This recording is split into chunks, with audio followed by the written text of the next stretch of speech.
First of all, my thanks to Talking Films Online and to the director, Mr. Ramachandra, for giving me this opportunity. I'm a literature person and not, I'm not engaged with the film studies much, except as a viewer. So I'm not very confident of doing full justice to this extraordinary movie, but I'll just share how I respond to this movie. Here, oh Mahatma. It has ironic, tones to the title. I will come to that later.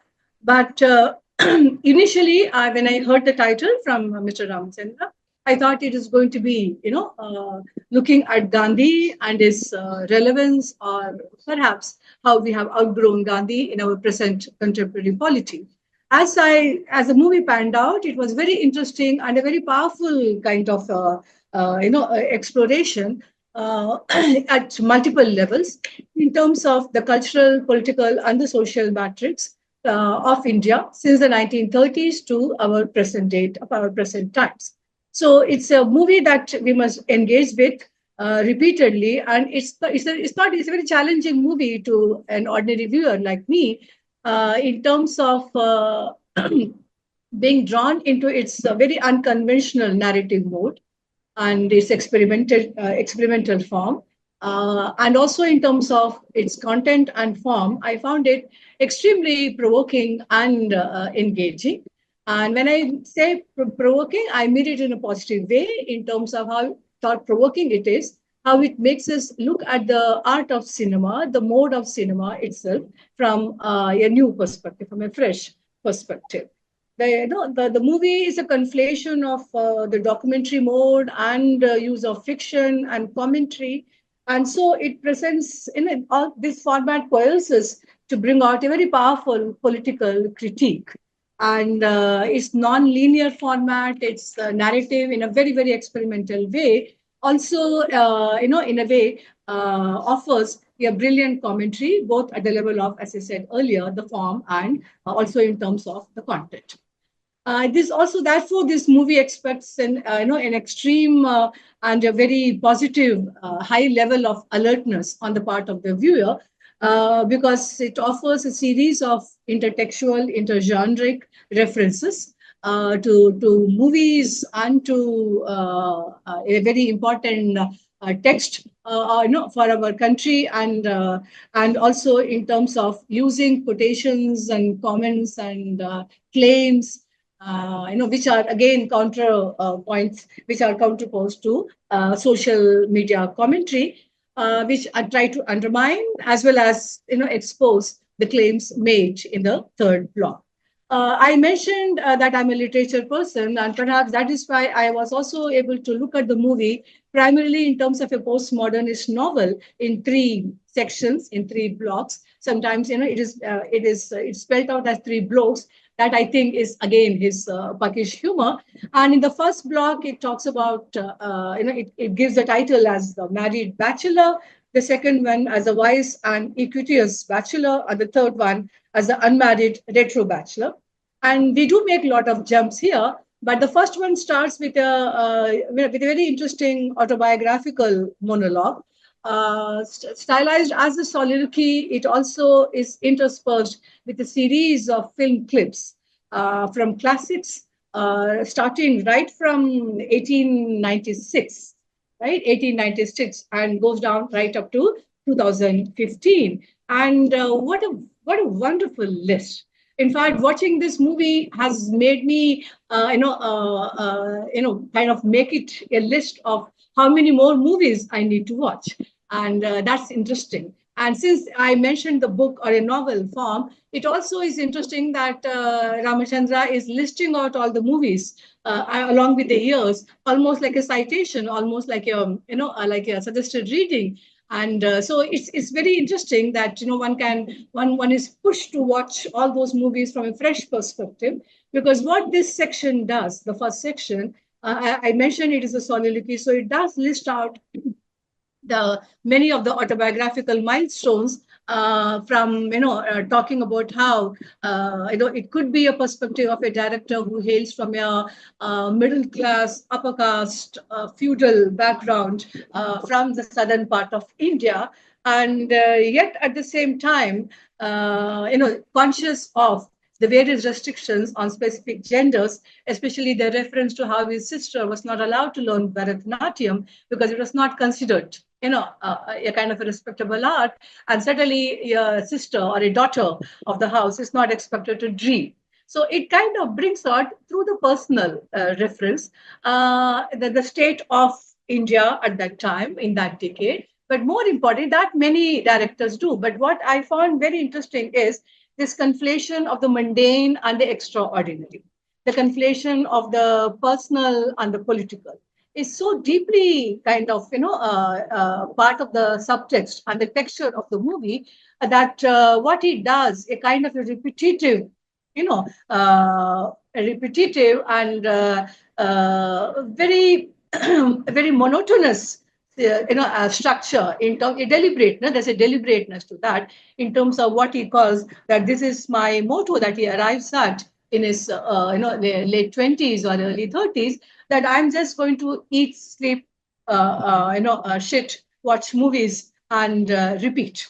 And this part actually repeats this as a structural motive. And so it's very interesting that here is this person who is cooking, mopping the floor, eating, filling up water bottles, and getting ready to go out. And we don't see his actual, time spent on crafting his movies. And he does talk about his earlier movies, which was mentioned in the introduction as well.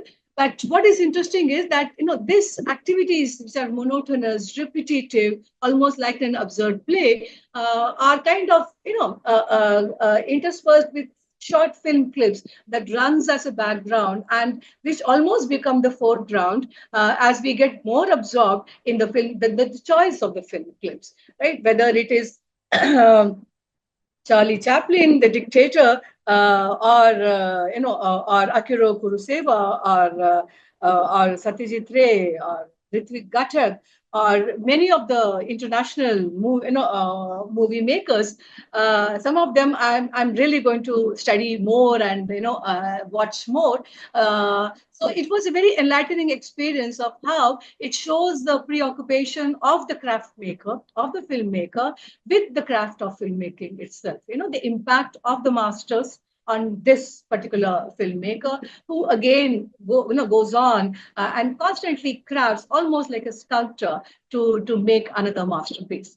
And I'm not exaggerating, but this movie certainly stands out as a masterpiece in terms of these very refreshing experimentation that he offers, both at the level of the intellectual stimulant and also offering a very historical, new historicist approach to this, to help viewers understand and prioritize a sense of history, the notion of history in terms of how the individual film maker is connected to a tradition, to a very rich legacy, both national and global. And, he includes Girish Kasaravalli to start with. And then, this kind of interface with the national and the global cinema, and where he finds himself.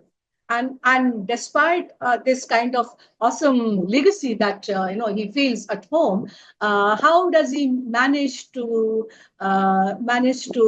create his own perspective, present it in his own voice, and also takes us along in terms of looking at India since the 1990s to 2000s, to 2010, 2015, and the present and beyond.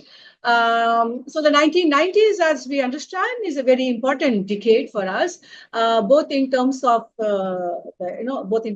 Advani's Rath Yatra, the demolition of Babri Masjid, the liberalization and the globalization that kind of synced along with this in this decade.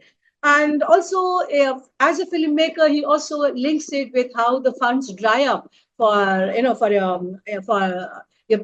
patronizing or your kind of your support system, NFDC, and how the independent filmmaker is really pushed to the ledge in terms of making and not being able to display his movie or show his movie either to the mainstream film audience or sometimes denied the opportunity even at film festivals. Right? So instead of making it into a kind of a personal statement of angst, or agonizing over how he has been pushed to a margin, and how from the margin he's addressing the mainstream which refuses to listen to him, what the director manages to convey is through this invocation of the series of film clips.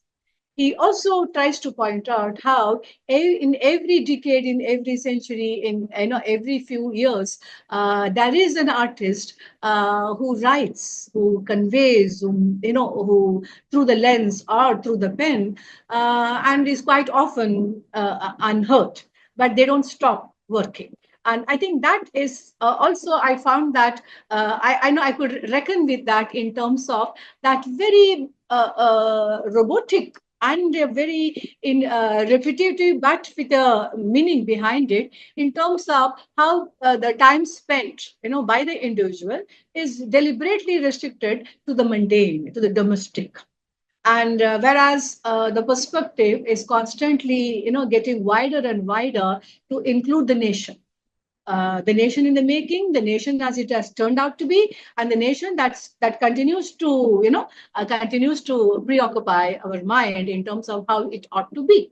Right? So therefore, from in the section one, if we are looking at this huge impact of the movies, it also shows how the director manages slowly to break out of the realist mode and the dramatic mode, and then choose the experimental mode as his unique standpoint in terms of making movies.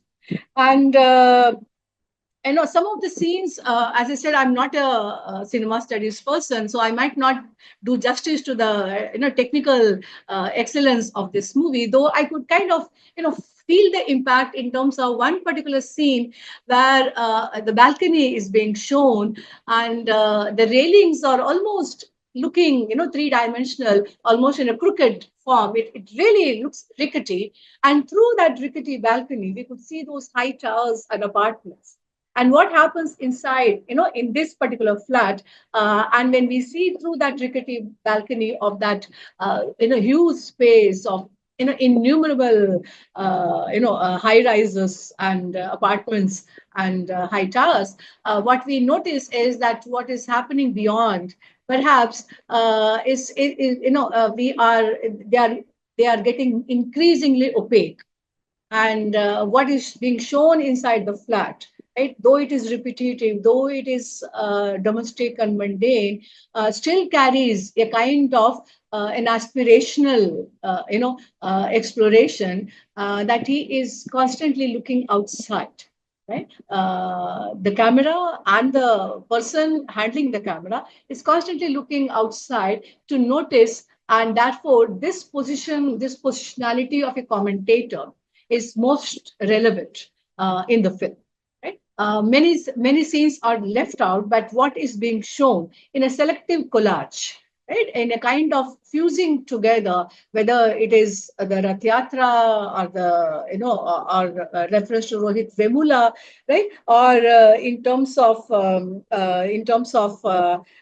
what the state of the conventional filmmaking at crossroads, all these others, so many numerous I would say subjects into this first block itself, that one can go on and on about it. It almost like three autonomous as well as three interlinked chapters, which are extremely invigorating when we look at each of the block, and then also relate it later to the subsequent blocks to arrive at a holistic picture. But the discourse continues to be pluralistic, and the discourse continues to be in terms of going beyond what crosses our immediate sight. So if this block comes across as the story of the fragmented film director, the second and the largest section in this movie is the second one, which is called The Wise and the Equitous Bachelor, the Fragmented Social Reformer. But it's neither fragmented, and the social reformer was neither fragmented, certainly wise. And this is a very interesting way of an AI voice over of reading major chunks of a very, very seminal text, I know, published in 1936 and delivered talk and delivered lecture of Baba Sahib Ambedkar, which we know today as annihilation of caste. So, talking about this text and and the same experimental mode continues here in terms of reading out chunks, very important excerpts from Annihilation of Caste, whether it is in terms of talking about the division of labor versus division of laborers, or in terms of the focus, Ambedkar's focus on how the reformist law or the social reform movement of the 19th century has focused majorly on the Hindu upper caste family. Questions related to the widow remarriage or to the education of the woman, but largely concerned with the upper caste, family as a social structure, and totally ignoring the caste question. Or later talking about the excerpts on the from the smritis and the shrutis, and talking about how caste is so integral and to the religion itself, to the religious text itself, that unless we rationally kind of amend those texts, we really cannot talk about talk about it only in terms of your religious system of belief. So this important difference between equating religion to a corpus of literary corpus of texts, which are outdated, which are anti-human, and so therefore need to be amended. So this revisionist approach of Ambedkar is very well brought out in this. And the relevance of annihilation of caste is invoked visually through a series of alternating the social media visuals available through the social media, or through various, perhaps from the newspaper, but I think most of them are from the social media, and which are giving the visuals of the site of oppression as primarily the body of the Dalit male and the Dalit female bodies, which become the site of oppression, and they continue to be so. Right, not in 1936. Ambedkar is talking about this issue, but the visuals are from 2014, 15, 24, and so on, 23, and so on and so forth. And what is extremely disturbing, of course, and he does full justice to it in terms of picking up visuals of, as I said, severe assault on the Dalit body. It can be burns, it can be surgery marks, it can be breaking of his skull, it can be hanging one upside down under a fireplace, or any kind, all kinds of brutality unleashed on the Dalit body in the name of caste hegemony is kind of once again cataloged and systematically assembled, gathered from every state practically, and that's giving us no consolation, whether from the south or from the north or from the east or west. Every state practically, whether it's Tamil Nadu, Kerala, Telangana, Uttar Pradesh, Maharashtra, Bihar, Odisha, West Bengal, you name the state and there it is. But only Rajasthan, only in terms of how each one is a kind of continues to make this hierarchy and hegemony of caste as I said, extremely integral and stay on of our social matrix. So this is the most powerful section of the movie, I found personally, in terms of Ambedkar's, in terms of expecting us to re-engage with this seminal text, The Annihilation of Caste, and to see how what he argues most rationally is still valid, because we have not at all responded to that book in terms of, in terms of remodeling our uh, social formations, our social representations, and also in terms of social engagements among the communities. So the violence on the Dalits, and sometimes, and as we saw in the first section, the narrator director continues to calmly wash the utensils, cook, eat his meals, fill up his water bottles from the RO. Right. So that again, it coincides with his references to the various, to his first movie Suddha, which is for the right of the right of what was it about the cleansing rites. Sorry, the sutta.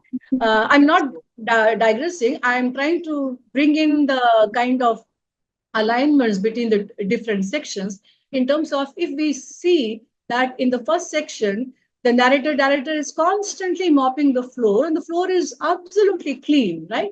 Almost like Lady Macbeth, cleaning her hand, and thinking there's still blood. So this obsession with cleanliness, this obsession to drink clean water, right? So you take it from the RO, you fill up in a water bottle, you mop the floor repeatedly. It's also interestingly juxtaposed to the person sitting on the shit pot. We even hear the poop falling and being flushed, etc. So this catalogical obsession on the one hand, and the obsession with cleanliness on the other, right? And even though this is a kind of we see only one subject living alone. So, and yet this obsessive, repetitive, preoccupation with cleaning the floor, cleaning the kitchen, cleaning this, ironing, washing, etc., etc.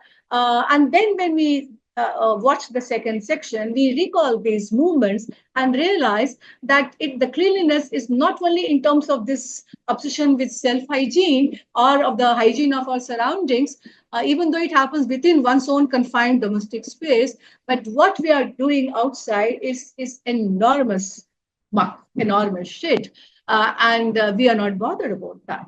Right? The blood of the Dalits, and how they continue to be oppressed in our modern state, in our present democratic state, and how the constitution goes for it was completely. So this kind of a powerful indicating, right, indicators, cultural and political indicators and markers are kind of dotting this entire movie, but most evocatively in the second section. And I'm not looking at the time, so if I'm going beyond the time, please do stop me. But the third section is absolutely, what should I say, a very brave attempt in today's times, a very brave attempt and a very sincere attempt.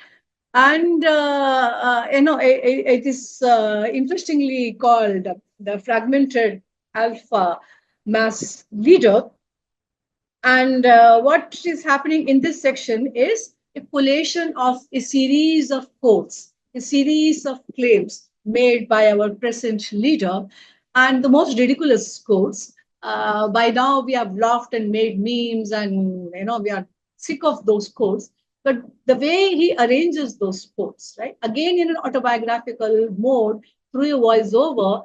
And I must ask Ramachandra, why did he use your female voice over for this section, for an extremely patriarchal and paternalistic person? So I wish you had used a male voice for this, because this is really provoking that by bringing in this female voice. Of course, I'm saying it in a light-hearted way, that we are perhaps he's raising this point in terms of calling the man out in a more sustained way, which is absolutely fantastic. Whether the person's claims about his marriage, his celibacy, or about his claims of being a tea seller or this or that, or talking about the plastic surgery,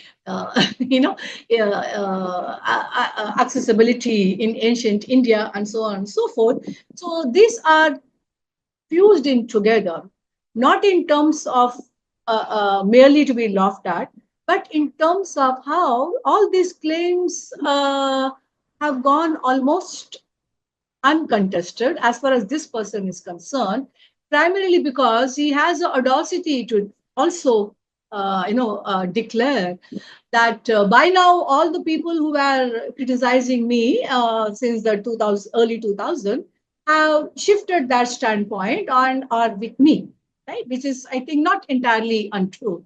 And then very chillingly, he also, the person claims, the person declares, not a claim, it's a fact, that those who disagree with me, those who continue to disagree with me, are in jail.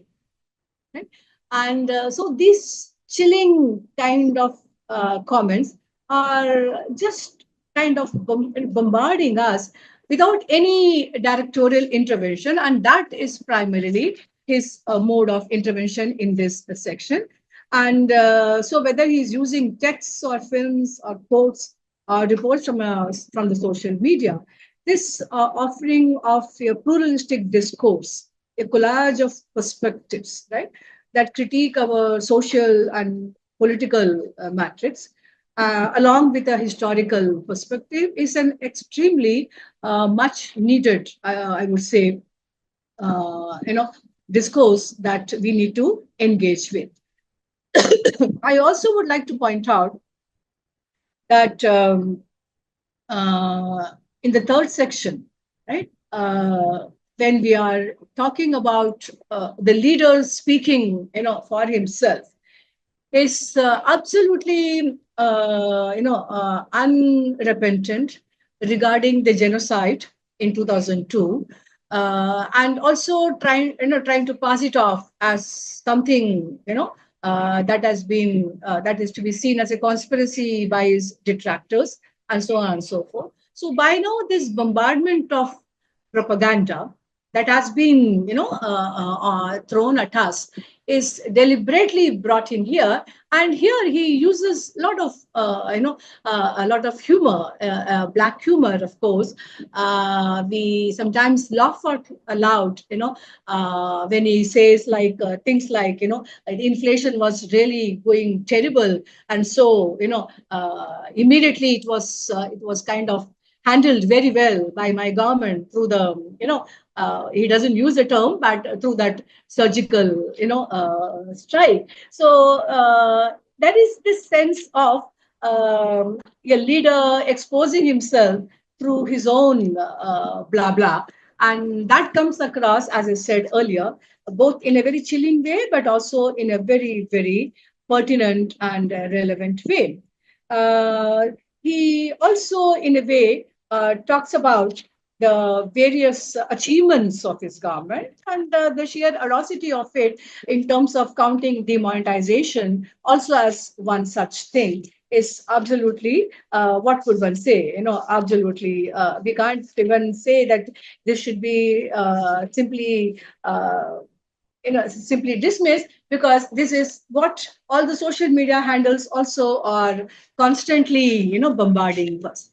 So instead of just locating that group simply as andhbhakts, right, we really need to look at it in terms of how these claims, are interspersed in this movie with chants of Odi, Odi, Odi. Right? So obviously we know that we can't take the name, but this kind of manipulating the chant that we hear all over in the real world with this kind of a subtext is very very important. And whether the our for her looks at the spiritual tourism at Ayodhya, or the use of Israeli spyware, or the flaunting of the electoral bonds, or the demonetization as its achievements. Certainly, as I said, the balcony shot that I mentioned earlier is getting more and more rigged in the movie. And that itself is a very, very powerful visual, subtext in this movie. And I'll just conclude with one short paragraph on the movie in general, which I, wrote it down in a mail to Mr. Ramchandra, which I would like to share. And I find this movie a very powerful and brilliantly evocative, both in content and in form. The text and the visuals are thought-provoking, laced with black humor and a sharpness of tone that is masked in a deliberateness, pushing the spectator to pause, think, and connect the links in the different parts of the film with each other. The section on Ambedkar was most interesting in its juxtaposition of Ambedkar's text and deeply unsettling visuals that run as a subtext, underscoring the continuing modes of oppression in the name of caste. The final section I found as a masterstroke in his cataloging of his statements, of the leader's statements, bringing out the absurdity and the terrifying ferocity of his position, statements, and flaunted convictions. It does make us laugh at places, but it's not a happy laugh for sure. So the movie has initiated a dialogue with Gandhi through the title, but by the time we come to the third section, we also begin to wonder that traditionally, if we look at Mahatma, and we always relate it to Mahatma Gandhi, to Mohandas Gandhi, the second section proves it to us as who the true Mahatma is. It is certainly Ambedkar. And the third section makes a very vicious claim of calling oneself as the Mahatma by making all kinds of claims as his achievements. So certainly the movie initiates a dialogue with Gandhi. Though Gandhi is never, it never appears in a visual form, it does initiate a dialogue with Gandhi because truly Gandhian thought is much wanting in contemporary political discourse. And at the same time, the movie also points out that Gandhi's critique of annihilation of caste and Ambedkar's position also needs a radical revision. And so these are the various strands that I found in terms of offering me a fresh perspective on contemporary times. And also, even though it was fresh in visually, it was also something that kind of, what should I say, validated, my own understanding and my own response to the present times. So therefore, that also made me feel at home that we are not in a minority, we don't feel isolated. And I think this group also, would see that this movie is not only makes us think, but it also offers a solace in terms of recognizing that like-minded, citizens are relating to these subjects in a consensual, similar way. And so perhaps together we can we can dare to hope. Thank you. I will end with that. So there is hope yet, and the hope lies with us as well. And that's thanks to this movie partly. Thank you so much.